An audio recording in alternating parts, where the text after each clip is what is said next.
కార్తీక మాసం మొదటి సోమవారం శివాలయాలకు శితమొచ్చిండ్రు భక్తులు.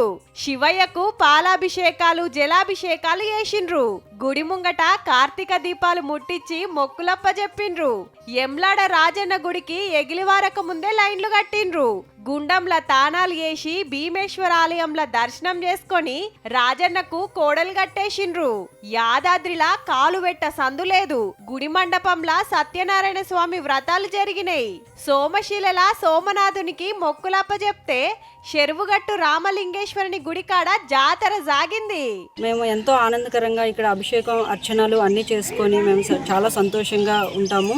ఇక్కడ ఏమి కోరుకున్నా కూడా ఆ కోరికలన్నీ నెరవేరుతుందని 4 గంటలకే తులసి చెట్టు దీపం పెడతాం. ఇంట్లో దీపం పెట్టుకొని పూజలు చేసుకొని ఒక పూట అన్నం తింటాం. ములుగు రామప్ప వరంగల్ 1000 స్తంభాల గుడి ఆడ ఈడనేం లేదు. శివాలయాలన్నీ భక్తులతోటి నిండినాయి. ఇంట్లో దీపం పెట్టుకొని అప్పుడు ఇక్కడికి వస్తాం. స్వామి దగ్గరికి రుద్రాభిషేకము అభిషేకాలు అన్ని చేయిస్తామండి. ఇది చాలా ముఖ్యం కదా కార్తీక మాసము. శ్రీశైలం మల్లన్న దర్శనం చేసుకొని దీపాలు ముట్టించిండ్రు. రంగురంగుల లైట్ బుగ్గల నడుమ గుడి గిట్ల శమక్కుమంటుంది.